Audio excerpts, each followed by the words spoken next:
Good afternoon. You may be aware that over 24 hours ago, I did not respond very well to the Trump administration posting a photo of the president attired like a king, as well as a message declaring that indeed he was the king. He did this when he attempted to undermine the duly elected laws of our state related to congestion pricing. I reference this again today for one reason. We fought a war 250 years ago to depose a king who tried to impose his will on a young country. We don't have a king today because it conflicts with the very genius of a democracy, where the voices and the votes of the people, not a king, not a queen, and not a governor, should prevail. Voters determine who they want or who they do not want to represent them in elective office. As I said last week, I was deeply troubled by the accusations leveled at Mayor Eric Adams, not just the initial indictment, but also the more recent allegation of a quid pro quo with the Trump administration.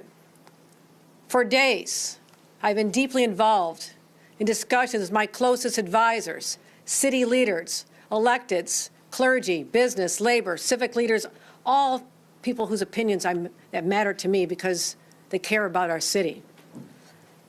I consulted them and legal advisors on whether it's appropriate and necessary at this moment to exercise the power granted to me as the governor of the state of New York by the New York State Constitution and the City of New York Charter to remove a mayor from office. I've also heard from many voices of New Yorkers who feel outraged, who feel hurt, betrayed by what they have seen. And I want those New Yorkers to know I understand those feelings as well. After careful consideration, I have determined that I will not commence removal proceedings at this time. My strong belief is that the will of the voters and the supremacy and sanctity of democratic elections preclude me from any other action. I cannot deny the people of this great city the power to make this decision for themselves. And to those who conclude that this decision is due to pressure from any groups or individuals, I say this: you do not know me. Constant pressure is what I deal with all day long, and it's absolutely no bearing on any decisions I make.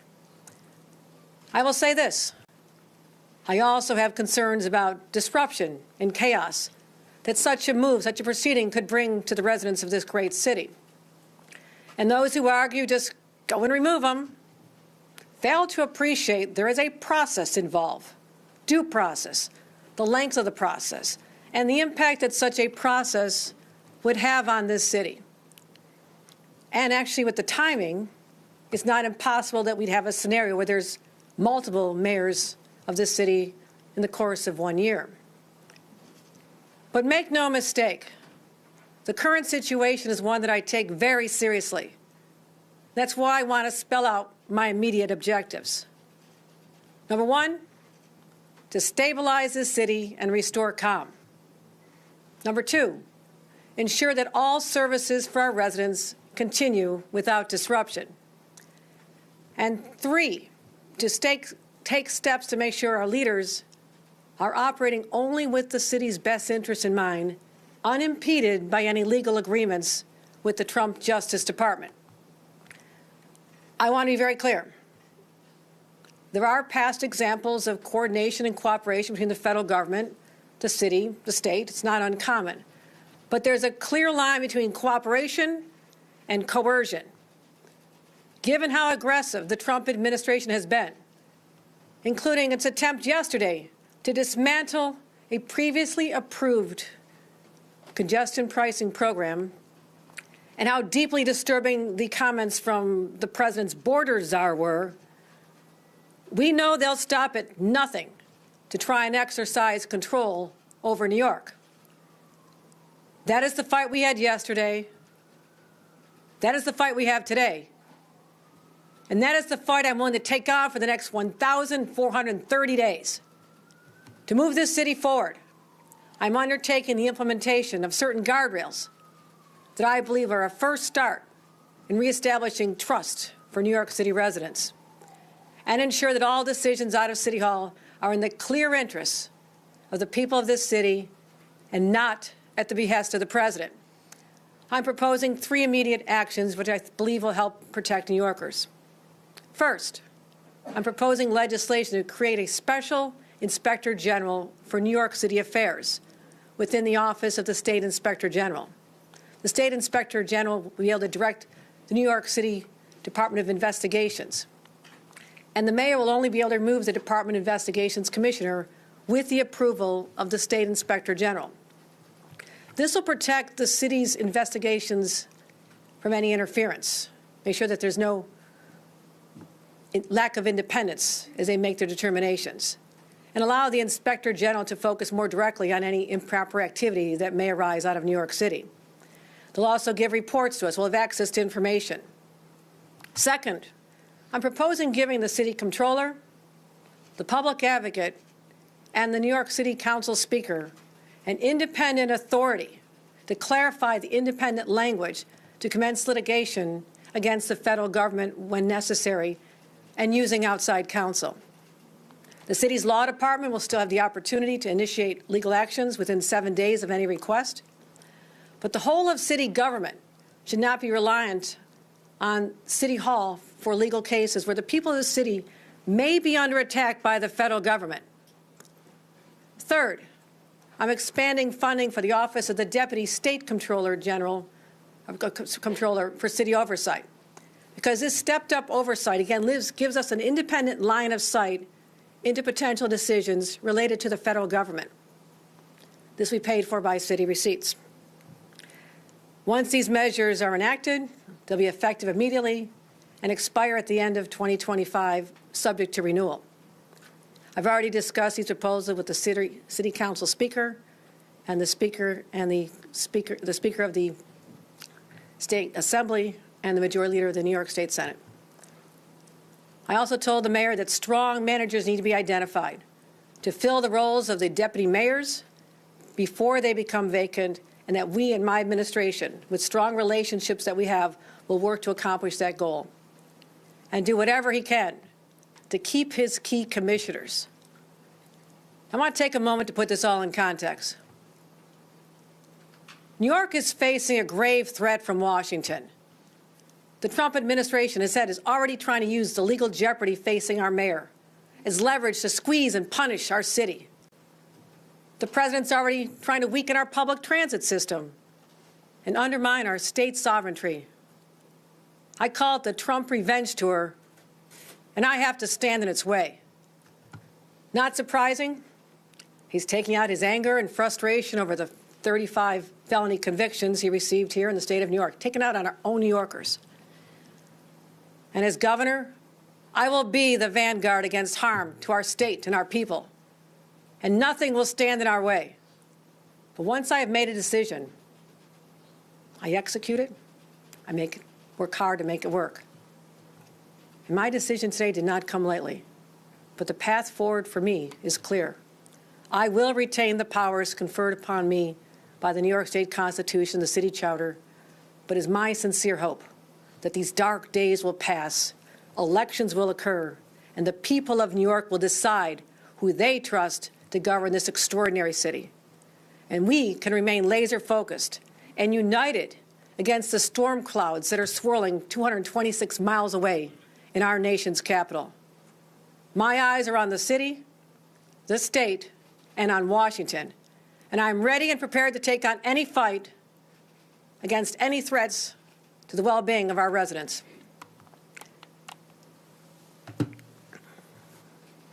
Any questions? Governor, hold on. We're going to do this in an orderly way. Let's start right here in front. You talked about the will of the people. The will of the people gave you the power to remove Adams. It seems like a little bit of an awkward workaround to use the power that the people have already given you. So you're saying it's better to ignore the provisions in our Constitution that call for free and fair elections? Can you just walk that up for my listeners? No, we have elections in our country and in our state. It's what separates us out from places where they do actually have kings and dictators. This is something I take very seriously. And it is up to the voters of this great city to determine who they want to continue as their leader or bring in a new leader. It is up to them. That is a sacred right that they have, and I will not deny them that. Ben? It sounds like you've spoken to the mayor. Are you confident he'll choose experienced professionals as opposed to sort of combative loyalists like Kaz Daughtry, who we've reported is up for the deputy mayor for public safety? And if you could at all characterize your conversations with him, what did he say? How did he feel about these proposed changes?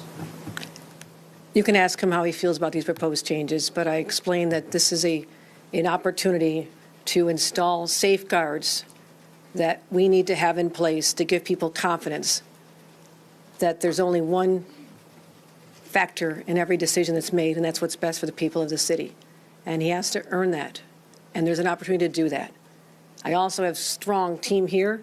They have incredibly tight relationships with the mayor's team, and that constant communication is part of why was a stabilization of the situation last fall, and why that's what we're shooting for right now. So he's offered to work with us if we have recommendations on people, et cetera, but I want to make sure that the commissioners stay as well. Have you recommended people?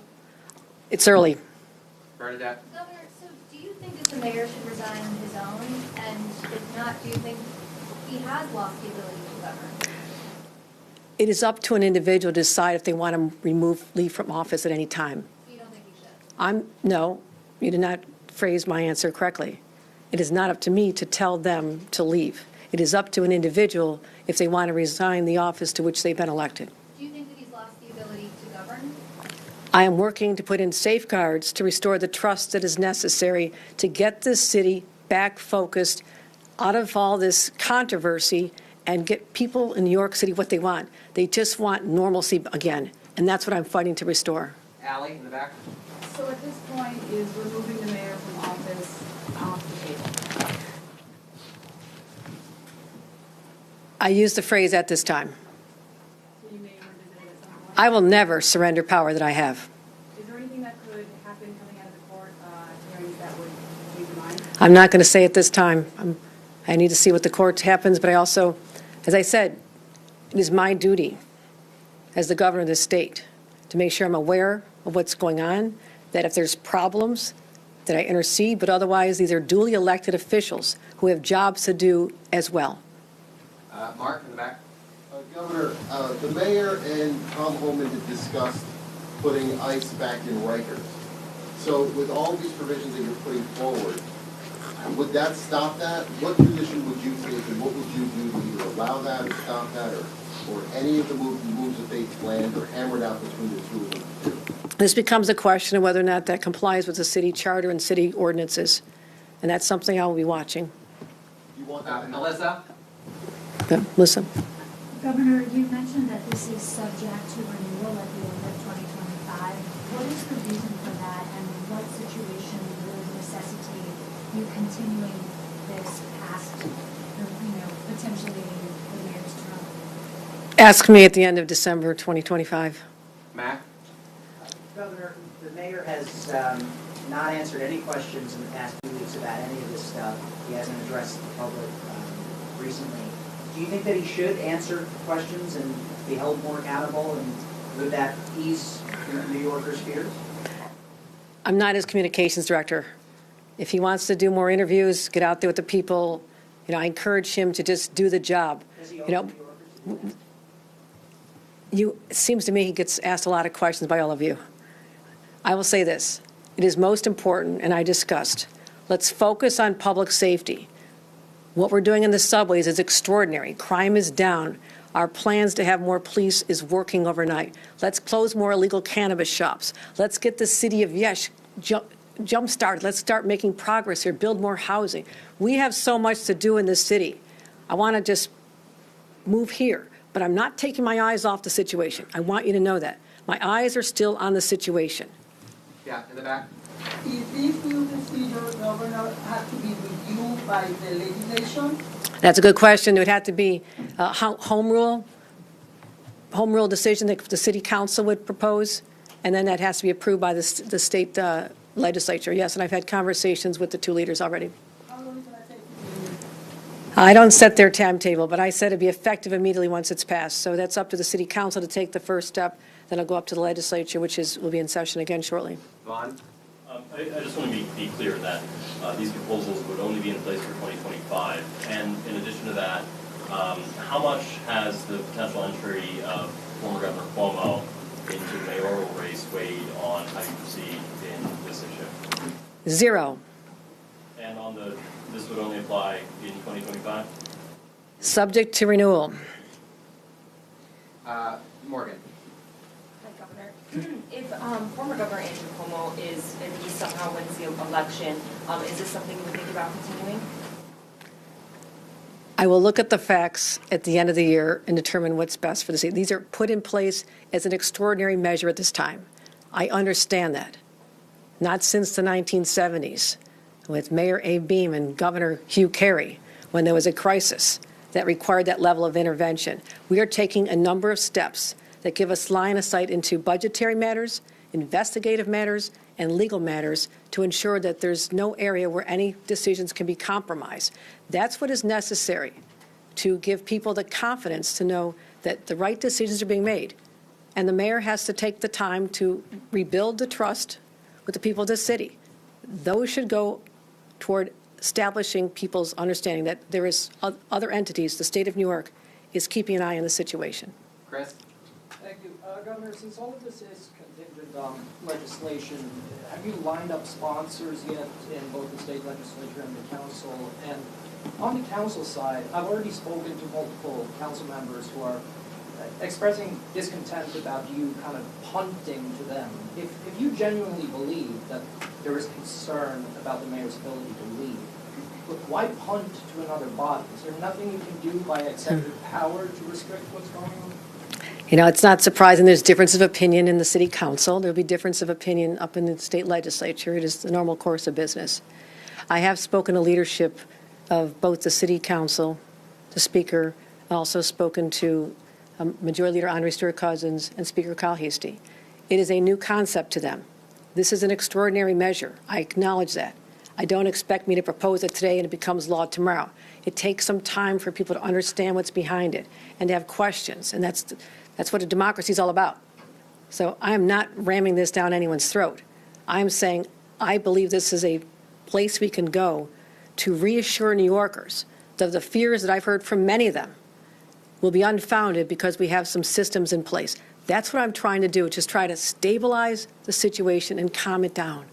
There's no specific sponsors lined up. Well, since I'm just talking about it today, I've not taken the steps to line them up at this time, but burn it out, I'll cross that when I get to it. I'm trying to deal with what is a crisis situation. Got a few other things going on across the state as well.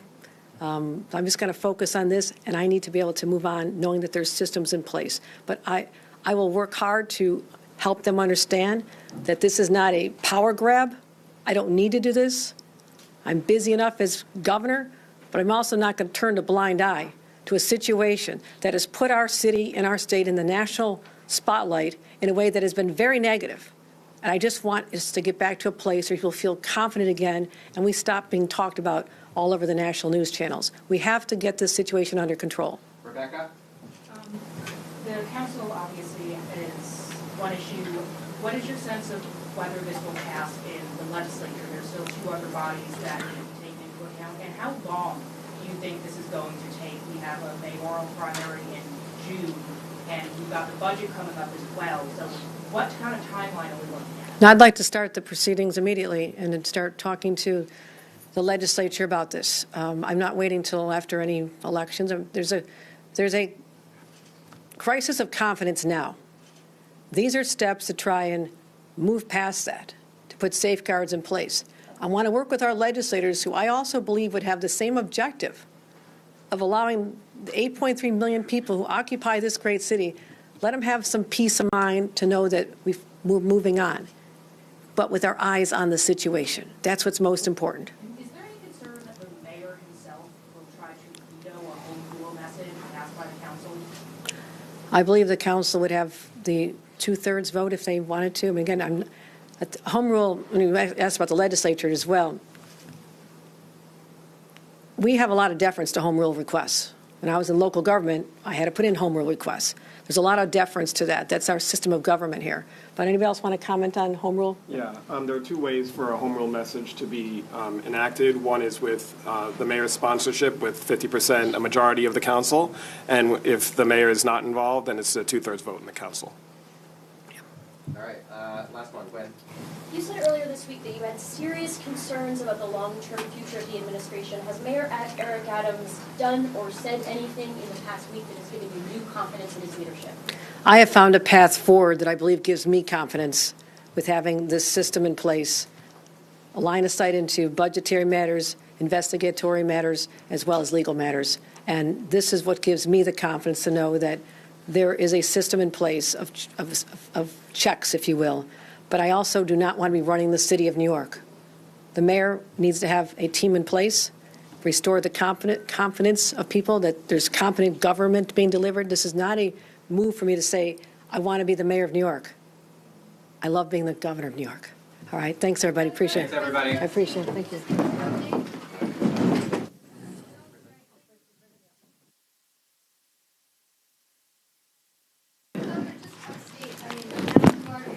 Yep. In some cases, some of these upstate prisons, you don't have bars, it's chaos in this drive. No, we are. What's your message? What are you going to do about it? No, we are taking very strong steps to shut down what is basically a wildcat strike. The union itself does not condone this. We've been working closely with unions